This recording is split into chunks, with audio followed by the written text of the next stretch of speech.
Hello students, कैसे हैं आप लोग। आप लोगों को हमारे चैनल पे स्वागत है। आज हम लोग प्रीवियस ईयर का क्वेश्चन कर रहे हैं। किसके लिए है? तो बीसी ईसीई लेटरल एंट्री के लिए। आज का जो अपना टॉपिक है वह है वेक्टर कैलकुलस। हम उन सभी क्वेश्चनों को आज करेंगे जो 2020 में वेक्टर कैलकुलस से रिलेटेड आए हैं। तो पहला क्वेश्चन क्या है सो सुनना। पहला क्वेश्चन है कि the volume of tetrahedron whose vertices are at the point with position vector this one, this one, this one and this one बोलता है is 11 क्यूबिक मीटर।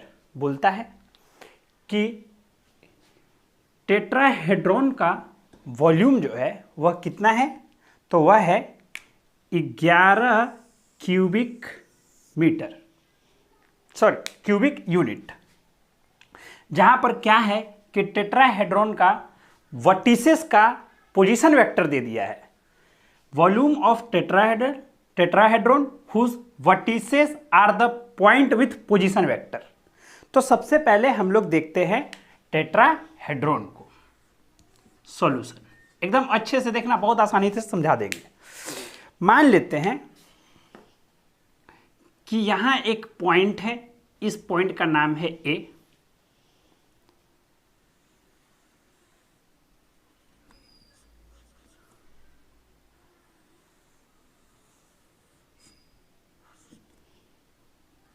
ये बन गया तुम्हारा, ऐसे मान लेते हैं, ठीक है।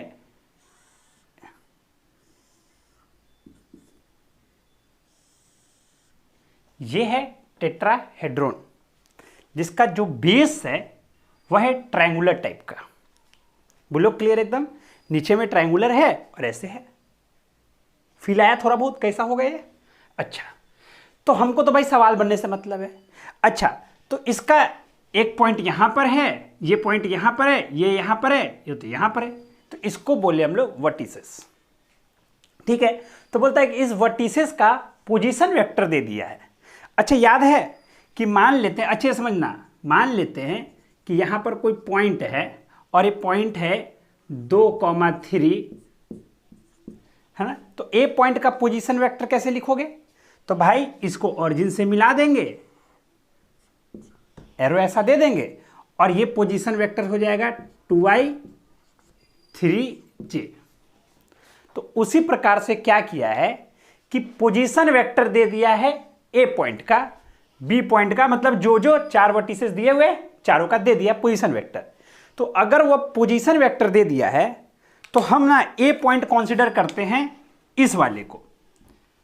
तो ए पॉइंट है कितना मेरे को बता सकते हो? बिल्कुल देखना, 1 -6 10, ये पॉइंट है पॉइंट ए।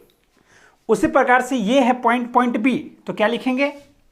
-1 -3, सॉरी 3 है ना, सॉरी माइनस नहीं है, -3 7, ये बी पॉइंट। इस पॉइंट को मान लेते हैं सी पॉइंट। तो क्या लिखेंगे? 5 -1 लेमडा। ये दिया है पोजीशन वेक्टर, हम इसको पॉइंट के फॉर्म में लिखे रहे हैं, ठीक है। अच्छा, और ये डी पॉइंट इसको मान लेते हैं। तो ये है कौन सा? 7 -4 और 7, ठीक है। तो हमने पॉइंट लिख लिया, मतलब कि जो जो वर्टिसेस है उसको हमने पॉइंट के फॉर्म में लिख दिया, पोजीशन वेक्टर के ना पॉइंट के फॉर्म में, ठीक है। एकदम समझना जैसे कि एग्जाम में क्वेश्चन बने। अच्छा, अब हम लोग क्या करेंगे ना कि अब यहां से हम लोग निकालेंगे ए बी वेक्टर। तो ए बी वेक्टर निकालने के लिए क्या करना होगा? तो vector B minus vector A. तो हम सोचेंगे कि ये वेक्टर बी और वेक्टर ए है, इस तरीके से। तो ये माइनस ये, तो -2i कैप, ये माइनस ये +3j कैप, ये माइनस ये -3k कैप। बोलो क्लियर है? मेरे हिसाब से तो इसमें कोई दिक्कत नहीं होना चाहिए, ठीक है। अच्छा, अब हम लोग, अब सुनना, अब हम लोग निकालेंगे AC वेक्टर। तो A और C ये हो गया। तो सुनना क्या लिखेंगे? C vector minus A vector. तो 5 minus 1 4i cap minus 1 minus minus 6 5j lambda minus 10 के कैप। अच्छा, अब निकालेंगे हम लोग एडी वेक्टर। बोलो क्लियर है? क्या क्या निकाला? ए B A C A D, ठीक है। अच्छा, तो क्या लिखेंगे? Vector D minus vector A. तो सीधा सीधा मतलब है इसका ना इससे माइनस कर देना है। तो 6i कैप ये इससे प्लस 2 कैप ये इससे माइनस 3k कैप। बोलो क्लियर है? तो ये क्या क्या वेक्टर आ गया? तो ये वेक्टर आ गया A B vector, A C vector और ए डी वेक्टर। बोलो क्लियर है? अब काम मेरा हो गया। जब बात को समझना है क्या किए हैं, तो तुम जरूरी नहीं है कि इसी पॉइंट को तुम ए मानो। तुम्हारा मन था तुम इसको भी मान सकते थे, तुम्हारा मन है तुम इसको भी मान सकते थे। बोलो क्लियर एकदम अच्छे से, है ना? एकदम अच्छे से सोचना है। लेकिन तुम ना लॉजिकली मेरी बात समझो सिर्फ, है ना, सवाल बनाने के लिए, कि जो पॉइंट इसी को मानोगे ना सब वेक्टर इसी के लिए निकालना, A B A C A D. बोलो क्लियर है? तुम पॉइंट कुछ भी मानो। चलो यहां तक एकदम क्लियर है। चलो तो अब हम लोग क्या करते हैं कि फिगर का काम हो चुका है अब अपना, ठीक है, फिगर का काम हो चुका है। अब आ जाओ। अब चूंकि हमको क्या निकालना है? वॉल्यूम निकालना है। हमको क्या निकालना है? तो वॉल्यूम निकालना है। तो अब वॉल्यूम कैसे निकलेगा? इसका फॉर्मूला एकदम अच्छे से देख लो, है ना। ये एक सवाल आ ही जाता है लगभग, इससे मान के चलो, है ना, किसी के फॉर्म में आ सकता है। या तो बोल देता है कि वॉल्यूम ही निकाल लो, या तो वॉल्यूम दे देता है, कुछ लेमडा जैसे पूछ दिया वैसे पूछ देता है। अच्छा, तो वॉल्यूम क्या होता है सो सुनना। तो वॉल्यूम इज इक्वल टू होता है 1/6। फॉर्मूला है 1/6। ये है डिटर्मिनेंट का साइन, ठीक है। अच्छा, ये किसका साइन है? डिटर्मिनेंट का। आ जाओ, आई वाला, जे वाला, के वाला, 4 5 लेमडा माइनस 10 6 2 माइनस 3। बोलो क्लियर है? क्या इसका हम लोग डिटर्मिनेंट निकाल सकते हैं? अगर निकाल सकते हैं तो आंसर आ जाएगा। अच्छा, तो चूंकि हमको निकालना क्या है? लेमडा, वो वॉल्यूम दे के रखा हुआ है। तो ये भाई 11 है, तो हम ऐसा कंसीडर करेंगे कि चलो आंसर हो सकता है कि प्लस और माइनस दोनों आ जाए। आंसर हो सकता है कि +11 भी आ सकता है, हो सकता है आंसर -11 भी हो सकता है। इसीलिए ना 2 वैल्यू दिया हुआ है तुम्हारा, है ना। तो चलो आ जाओ आगे देखते हैं। देखो यहां पर लेमडा का 2 वैल्यू दिया हुआ है ना, तो इसीलिए हम भी मान लेते हैं कि 11 हो सकता है प्लस में भी हो, या हो सकता है -11 भी हो। वॉल्यूम, चलो तो वॉल्यूम दिया हुआ था तो हमने लिख लिया। चलो इज इक्वल टू में 1/6। अब डिटर्मिनेंट निकालें। चलो स्टार्ट करते हैं डिटर्मिनेंट निकालना। -2 -15 -2 लेमडा -10। बोलो क्लियर एकदम अच्छे से हो गया। अच्छा, अगला -3। अच्छा, -3 के लिए सुनना, -12 -6 लेमडा -10 होगा। अच्छा, अगला -3।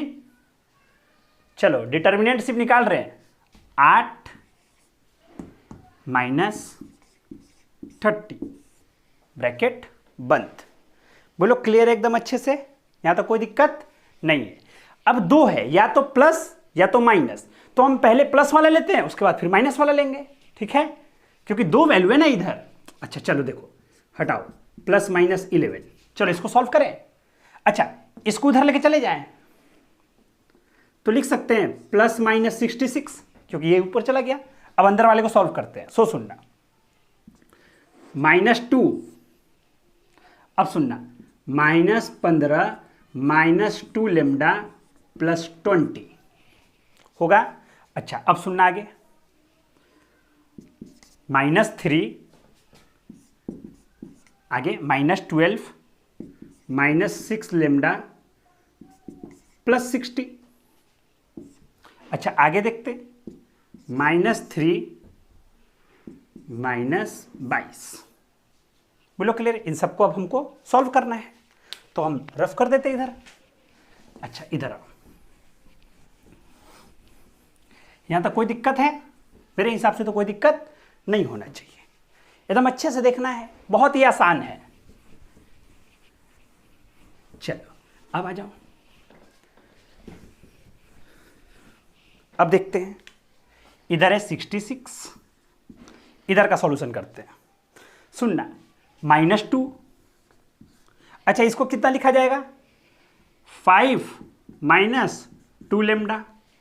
अच्छा -3, अच्छा क्या लिखा जाएगा? सो सुनना, 48 -6 लेमडा, 48 -6 लेमडा। अच्छा और इधर +66 तो डायरेक्टे हो जाएगा। अच्छा लास्ट प्लस माइनस है ये, +66। अच्छा सुनना, -10 +4 लेमडा। अच्छा इससे इसका मल्टीप्लीकेशन करते हैं, तो देखो 4 24 और 12 और 2 14। अच्छा और प्लस में 18 लेमडा और प्लस में 66। हमको लेमडा का मान चाहिए भाई, तो +-66। हम स्टेप बाय स्टेप करें, अगर तुम्हारे पास रफ्तार है तो ज़्यादा रफ्तार में करना है ना। आ जाओ, तो हम देख रहे हैं कि ये और ये 154 माइनस में 154 हो गया, और अगर हम 154 में से 66 घटाना है, 154 में से 154 माइनस में 66 कर देना है, तो कितना आएगा? तो यहां पर आ जाएगा 8, यहां पर भी 8 ही आएगा ना जी, हाँ, और यहां पर कैंसिल। तो ये हो गया, ये तीनों मिला के हो गया माइनस में 88। सही तो करे हैं? हाँ सही करे, 88। अच्छा और ये 4 लेमडा और ये, तो टोटल हो गया 22 लेमडा। कोई दिक्कत? अब हम पहले ना, इसमें 2 आंसर है, तो पहला हम प्लस वाला कंसीडर करते हैं। तो 66 इज इक्वल टू -88 + 22 लेमडा। ये इधर आया, तो जब ये इधर आएगा तो प्लस में हो जाएगा, तो 66 + 88 इज इक्वल टू 22 लेमडा। क्योंकि देखिए ये प्लस और माइनस दोनों है ना, तो पहले प्लस ले लेते हैं, उसके बाद माइनस वाला करेंगे। तो चलो ये दोनों को करेंगे तो कितना आएगा? तो आएगा 8 6 14 और 8 6 14 और 1 15 इज इक्वल टू 22 लेमडा। तो लेमडा इज इक्वल टू 7, तो लेमडा इज इक्वल टू 7। तो एक आंसर 7 है। अच्छा तो ये तो क्लियर ही हो गया कि सॉल्यूशन इसका यही होगा, लेकिन चेक कर लेते हैं माइनस डाल के भी, है ना। अरे भाई दोनों सॉल्यूशन है ना, तो दोनों देख लेते हैं। चलो तो पहला क्वेश्चन हो गया हम लोगों का, आंसर तो पता चला गया कि आंसर अपने को पता चल गया कि क्या होगा। अच्छा अगर हम -66 ले लेते तो इधर होता -88 और +22 लेमडा। जब ये इधर आता तो -66 + 88 22 लेमडा, तो इधर आता 22 लेमडा, तो लेमडा इज इक्वल टू 1। तो आंसर हो गया 1 और 7। क्या आसान है। तो पूरे कहानी में सीखना क्या है, तो ये तो कैलकुलेशन है, समझने वाला पार्ट स्टार्टिंग में ही था कि फिगर बनाओ और उसको वेक्टर के फॉर्म में लिखो। क्या करो, AB AC AD तीनों वेक्टर निकाल दो और उसका डिटर्मिनेंट निकाल दो, फॉर्मूला लिख लो 1/6 करके। बोलो क्लियर है। चलो तो ये बेसिक सा सवाल था जो हमने सॉल्व करा। ठीक है, अब नेक्स्ट क्वेश्चन करते हैं, आ जाओ। चलो सेकेंड क्वेश्चन करते हैं। क्या है, तो बोला है a unit normal vector to the surface. इस सरफेस के नॉर्मल पे एक यूनिट वेक्टर बताना है, मतलब कि नॉर्मल यूनिट वेक्टर बताना है, कुछ नहीं है। सबसे पहले सुनेंगे, क्या ऐसा लिखा जा सकता है x² y + 2xz - 4 is equal to 0। तो मेरा फंक्शन कौन हो गया, तो इस फंक्शन का नाम f दे देते हैं। तो x² y +2xz -4, हम f नाम दे दिए इसका, ठीक है। अच्छा, अब अगर हमको किसी भी सरफेस के नॉर्मल वेक्टर निकालना है, अगर किसी का सरफेस का नॉर्मल वेक्टर निकालना है तो हम निकालेंगे ग्रेडियंट f। ग्रेडियंट f, और ग्रेडियंट f क्या होता था? Vector differential operator into function. अच्छा, तो vector differential operator d del बटा del X I cap, del बटा del Y J cap, del बटा डेल जेड के कैप, इसका गुना करेंगे एक्स स्क्वायर वाई 2xz -4 के साथ। अब साफ है, जब इसका गुना करेंगे तो हमको समझ में आ जाएगा कि हमको इसका पार्शियल डिफरेंशिएशन करना है x के रिस्पेक्ट में। तो करते हैं इसका पार्शियल डिफरेंशिएशन x के रिस्पेक्ट में, तो क्या लिखेंगे? 2xy 2z आई कैप। अगला, अब हमको देखना है कि इसका पार्शियल डिफरेंशिएशन y के रिस्पेक्ट में, तो y के रिस्पेक्ट में क्या होगा? एक्स स्क्वायर जे कैप। अगला z के रिस्पेक्ट में, तो z के रिस्पेक्ट में ये 0 और ये हो जाएगा सिर्फ 2x के कैप, हो गया।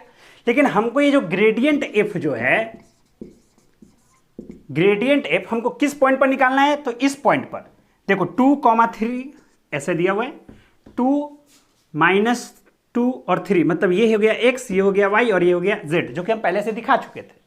अच्छा, तो चलो x, तो सुनना 2 × 2, क्योंकि 2 पहले से और ये 2 और ये -2 +2 × 3, ये क्या हो गया? आई कैप, प्लस एक्स स्क्वायर मतलब 4 जे कैप, प्लस 4 के कैप, क्योंकि 2 × 2 4 के कैप। तो ग्रेडियंट एफ आ गया। इस जो ग्रेडियंट एफ जो है ना, इस ग्रेडियंट एफ जो है ना, इसका हम लोग यूनिट वेक्टर निकालते हैं। जो ग्रेडियंट एफ, सुनना, ये जो आया ना ग्रेडियंट एफ, इसको सॉल्व कर लेते एक बार, है ना, अच्छा से देखना। ग्रेडियंट एफ 2 4 8 8 और ये 6 मतलब -2 -2 आई कैप 4 जे कैप प्लस 4 के कैप। देखो एक वेक्टर आया है, कौन? Gradient F. इसका मतलब ये हुआ कि हम इस सरफेस के नॉर्मल में हम वेक्टर निकाल लिए, लेकिन हमको इस सरफेस के नॉर्मल में वेक्टर नहीं, हमको यूनिट वेक्टर चाहिए। नॉर्मल वेक्टर नहीं चाहिए, यूनिट नॉर्मल वेक्टर चाहिए, है ना। तो मतलब इस वेक्टर का अब हमको यूनिट वेक्टर निकालना होगा। अच्छा, तो इस वेक्टर का यूनिट वेक्टर एकदम अच्छे से समझने की कोशिश करना। तो किसी वेक्टर का हमको यूनिट वेक्टर तो निकालने आता ही है। तो चलो सोचते हैं, एक क्षण के लिए मान लो कि इस वेक्टर का नाम हम दे देते हैं n वेक्टर। तो हमको n वेक्टर का क्या चाहिए? नॉर्मल चाहिए, यूनिट वेक्टर चाहिए। इसका मतलब n वेक्टर बटा मैग्नीट्यूड ऑफ n वेक्टर। चलो n वेक्टर लिखते हैं, -2 आई कैप प्लस 4 जे कैप प्लस 4 के कैप। और मैग्नीट्यूड कितना जन को लग रहा है कि 6 होगा? अरे भाई यहां से थोड़ा सा देख लेना, -2 का स्क्वायर 4 का स्क्वायर 4 का स्क्वायर। देखना यही ना किसी वेक्टर का मैग्नीट्यूड ऐसे निकालते हैं। तो 4 का स्क्वायर 32 और ये 4 36। 36 मतलब कि रूट अंडर 36।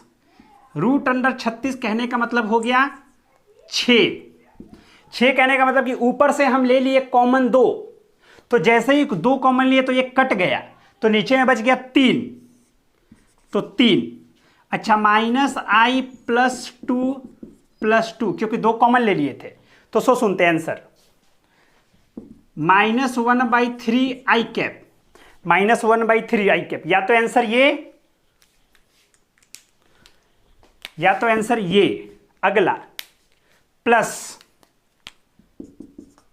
2/3 जे कैप, 2/3 जे कैप प्लस में, मतलब कि आंसर ये।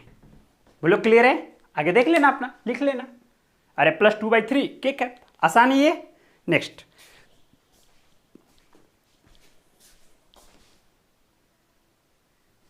चलो नेक्स्ट सवाल बोलते हैं, क्या है?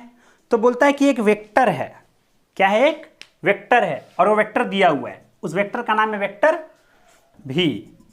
तो बोलता है कि वेक्टर भी दिया हुआ है इस सोलेनॉइडल, मतलब ये जो वेक्टर भी है वो क्या है, सोलेनॉइडल है। तो तुमको बताना है कि इसमें ए का मान क्या होगा, क्योंकि ए यहां पर मेंशन है। अच्छा, तो एक बात हमेशा याद रखें, क्या याद रखना है, सो सुनेंगे। अगर कोई भी वेक्टर सोलेनॉइडल हो, इसका मतलब ये होता है कि डाइवर्जेंस एफ जो है वो क्या है, 0 है। डाइवर्जेंस एफ का मतलब होता है वेक्टर डेल ऑपरेटर और फंक्शन का डॉट प्रोडक्ट, है ना। ये डाइवर्जेंस एफ और वो कितना के बराबर है, 0 के बराबर है। अच्छा, तो हम जानते हैं डेल बटा del X I cap, del बटा del Y J cap, del बटा डेल जेड के कैप, इसका डॉट प्रोडक्ट फंक्शन वाले के साथ। ये फंक्शन है कौन, वेक्टर वी, है ना। तो अब यहां पर एफ ना डाल करके वी दे देते हैं, क्योंकि जो फंक्शन होगा तो वेक्टर एफ हम लिख रहे थे, लेकिन वेक्टर वी है, वी है जो फंक्शन है अभी, ठीक है। तो डाइवर्जेंस वी, क्योंकि यहां पर फंक्शन कौन है, वेक्टर वी, है ना। अच्छा, और क्या है वो, तो x plus 3y I cap plus y minus 2z J cap plus x plus az K cap, इसका डॉट प्रोडक्ट कितना आना चाहिए, 0। क्या दिख रहा है सभी लोगों को उधर, एक बार हमको देख लेने दो। हाँ, दिख रहा होगा, थोड़ा सा छोटा है लेकिन दिख रहा होगा। चलो, लेकिन यही सब नीचे सॉल्व कर देते, ठीक है। आ जाओ, तो अब इसका इसके साथ डॉट प्रोडक्ट, क्योंकि आई का आई के साथ, तो इसका मतलब सिर्फ इतना का हमको क्या करना होगा, डिफरेंशिएशन करना होगा एक्स के रिस्पेक्ट में, तो 1 आएगा। कैसा डिफरेंशिएशन, पार्शियल डिफरेंशिएशन। सिर्फ इतना का हमको y के रिस्पेक्ट में करना होगा, तो ये भी 1। सिर्फ इतना का हमको z के रिस्पेक्ट में करना होगा, तो ये सिर्फ a और 0 होना चाहिए, क्योंकि डॉट प्रोडक्ट करके देख लो, ये सिंपल तरीका है। क्या तरीका डाइवर्जेंस निकालने के लिए, तो i वाले का x के साथ डिफरेंशिएशन पार्शियल, y वाला का जो j वाला है उसको y के साथ पार्शियल डिफरेंशिएशन y के रिस्पेक्ट में, और इसको k वाले को z के रिस्पेक्ट में पार्शियल डिफरेंशिएशन, तीनों को जोड़ दिए। तो यहां से हमको साफ पता चल रहा है कि a बराबर -2 आएगा। तो ऑप्शन नंबर कौन सा सही है, तो ऑप्शन नंबर -2, मतलब कि सी सही है। समझ में आया क्या किए, सुनना अच्छे से।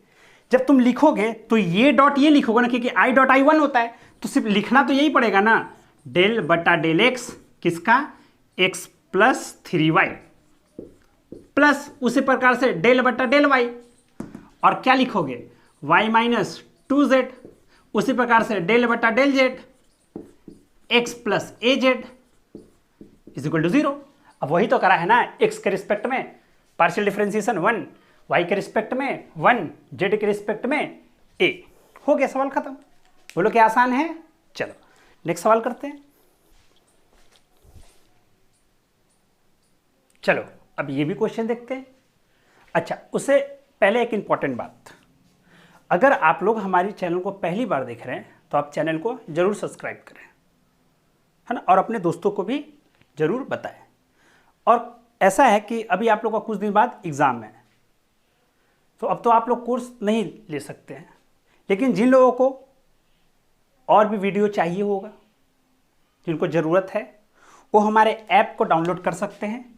हमारा ऐप का नाम है टेक ग्रीन क्लासेस। आप अपने जूनियर्स को भी ज़रूर बताएं, ताकि वो लोग अगले बार जब भी क्लास करें, जब भी BC ECE LE का प्रिपरेशन करें, वो हमारे ऐप को डाउनलोड करें और वहाँ से कोर्स परचेस करें। आप अपने जूनियर्स को जरूर बताएं अगर आपको अच्छा लग रहा है वीडियो तो, है ना। चलो अपना क्वेश्चन पे ऊपर अब ध्यान देते हैं, है ना। तो अपना क्वेश्चन क्या है, सो सुनते हैं। अपना जो क्वेश्चन है वह क्या है, तो क्वेश्चन है कि भाई कि एक पार्टिकल इज मूविंग, एक पार्टिकल है जो मूव कर रहा है इन अ फोर्स फील्ड। सीधा सीधा बात ये हो गया कि फोर्स जो है वह दिया हुआ है, ठीक है। अच्छा, अलोंग द कर्व, इस कर्व के अलोंग मूव कर रहा है, from t is equal to 1 से लेकर के t इज इक्वल टू 2 तक। तो तुमको बताना है वर्क डन। ठीक है भाई, तो सीधा सीधा बात है, क्या ये है कहानी। अच्छा, तो अगर तुम इसको ना रिलेट कर रहे हो तो तुमको एक चीज हम सिखाए होंगे। क्या सिखाए थे कि भाई हम लोग एक चीज पढ़े हैं, क्या कि जो वर्क डन होता है वह होता है फोर्स इनटू डिस्प्लेसमेंट। अच्छा, ये कब होता था? तो ये उस समय होता था जब ये जो फोर्स था वह जब चेंजिंग नेचर का, मतलब कि वेरिएबल फोर्स होता था, जो सिंपल हम समझे हैं। अच्छा, तो हम एक शर्त के लिए मान लेते हैं, अच्छा से सुनना, कि जो फोर्स है वो क्या है, सो सुनना। दिया हुआ है 3xy आई कैप माइनस 5z जे कैप प्लस 10x के कैप। बोलो क्लियर एकदम अच्छे से। और कितने जन को याद है कि हम dr का मतलब बताए थे जब हम लोग लाइन इंटीग्रल पढ़ रहे थे? याद है? ये लाइन इंटीग्रल का क्वेश्चन है। कैसे, सो सुनना कि भाई dx आई कैप dy जे कैप प्लस dz के कैप। एक किसका मतलब है? dr का मतलब है। अच्छा, तो हम सब समझाएंगे, पहले बात को समझना है ना। अच्छा, तो अगर हम आई के साथ डॉट करेंगे तो क्या आएगा? 3xy dx, अच्छा, minus 5z dy plus 10x dz। बोलो क्लियर है? अच्छा, एक शर्त के लिए समझ लेते हैं, छोटा सा बात समझते हैं कि मान लेते हैं इंटीग्रेशन हमको करना होता है a से b, एक एग्जांपल है। लेकिन एक बात तो कंफर्म है भाई कि यहां पर इंटीग्रेशन एक ही बार करना है, लेकिन यहां पर वेरिएबल 3 है, x y और z, तभी तो dx dy और dz है। तो अब क्या करें हम? तो उसके लिए ना एक क्वेश्चन दिया गया है, तो हम ना ऐसा करते हैं, अच्छे से देखना कि लेंदी ना हो, इसलिए हम क्या करते हैं, यहां पे तुमसे एक चीज जानने की कोशिश करते हैं, है ना। एक इंटीग्रेशन हम ये वाला ले लेते हैं, 3xy dx, एक इंटीग्रेशन ले लेते हैं। अच्छा, अब इस इंटीग्रेशन को लेने के लिए ना उससे पहले भी एक और काम कर लेते हैं, सुनना। x बराबर ना दिया हुआ है t² प्लस 1, क्योंकि चूंकि इंटीग्रेशन एक ही बार है और वेरिएबल 3 है कि नहीं है, तो हम ऐसा कुछ करते हैं कि सब को एक ही वेरिएबल में कन्वर्ट कर देते हैं। क्योंकि इंटीग्रेशन तो हम एक ही बार कर सकते हैं, क्योंकि एक ही बार इंटीग्रेशन का साइन है, लेकिन वेरिएबल 3 है, तो इसलिए हम क्या करते हैं कि 3 वेरिएबल को एक वेरिएबल में कन्वर्ट कर देते हैं। कैसे? तो सो सुना, उसके लिए उसने दिया हुआ है कि x is equal to t² plus 1, तो बोलो dx इज इक्वल टू लिखेंगे 2t dt। उसी प्रकार से भाई y is equal to 2t², तो dy इज इक्वल टू लिखेंगे 4t dt। अच्छा, z इज इक्वल टू लिखा हुआ है t³, तो लिखेंगे dz is equal to 3t² dt। कोई दिक्कत है? एकदम अच्छे से देखना। और t का मान दे दिया है कि कहां से कहां तक, 1 से लेकर के 2 तक। तो अब इसको हटाते हैं और कहानी आगे लिखते हैं। अरे ये तो मिट गया। अच्छा, कोई बात नहीं, यहां पे है ना, यहां से हम देख देख के, तुम स्टेप अपना लिख लेना, हम यहां से देख देख के लिख लेंगे। ठीक है, अब सुनना। अच्छा, तो तुम आगे का कैलकुलेशन करना, हम यहां पे थोड़ा सा चीज बता दे रहे हैं। ठीक है, वर्क अच्छे से देखना। अच्छा, पहले तो हटाओ ये सब। सबसे पहला क्या था? 3x दिया हुआ है, t² प्लस 1, y भी दिया हुआ है 2t²। अच्छा, और इसके साथ dx लगा हुआ था, याद है? अरे जब इसको सॉल्व किए थे तो इसको रफ कर दें, यहां पर dx था, यहां पर dy था और यहां पर dz था। और ये वर्क नहीं रखकर क्या हो गया था? सॉरी, फोर्स नहीं रखकर वर्क हो गया था, है ना। अच्छा, तो dz 3 हो गया, x हो गया, y हो गया, dz की जगह पे क्या है? 2t dt। कोई दिक्कत? अच्छा, नेक्स्ट -5z है t³, dy है 4t dt। कोई दिक्कत? अच्छा, अब सुनते हैं। उसके बाद प्लस 10x हो गया t² प्लस 1। अच्छा, dz है 3t² dt। कोई दिक्कत? अब अच्छे से बात को समझना। अब देख तो जो 3 वेरिएबल था, यहां पर जो 3 वेरिएबल था, क्या वो सब एक वेरिएबल में कन्वर्ट हो गया? किसमें? t में। तो t का लिमिट भी दिया हुआ है 1 से लेकर के 2 तक। तो आगे बढ़ते हैं। अच्छा, इसको सॉल्व करते हैं अच्छे से। देखना, एक लाइन में हम लिखेंगे, तुम लोग समझना सिर्फ। 1 से 2 सुनना।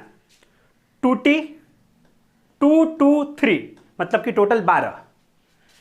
t into T square T cube into T square T to the power 5 मतलब 12 T to the power 5 plus और 12 टी क्यूब, क्योंकि ये दोनों गुना 1 के साथ जब गुना होगा तो 12 बचेगा। अच्छा, ये बात कॉन्सेप्ट क्लियर हुआ? इसका गुना dt को भी छोड़ दिए, dt को बाहर कर दिए। अब सुनना, ब्रैकेट दे देते। अब सुनना, यहां पर -20t टू द पावर 4, कोई दिक्कत? अच्छा, प्लस 10t² प्लस सॉरी अच्छा 30t² इससे गुना हुआ तो 30t to the power 5 plus 30t²। खत्म, सब में से dt कॉमन। क्या इसका इंटीग्रेशन नहीं कर सकते? जब इसका इंटीग्रेशन करेंगे हम लोग तो 303 आंसर आएगा, जो कि आंसर नंबर क्या होगा? सी होगा। तुम लोग कैलकुलेट कर लेना, ठीक है? अच्छे से कैलकुलेशन करना है दोस्त। मेरा कैलकुलेशन सही करा गया है, ठीक है? कहीं पे मिस्टेक होगा तो तुम लोग देख लेना, लेकिन लगभग सही है। तरीका क्या है? तरीका यह है कि जो फंक्शन दिया हुआ था, जो फोर्स दिया हुआ था, वह वेरिएबल फोर्स था, एक्स वाई जेड के फंक्शन में था।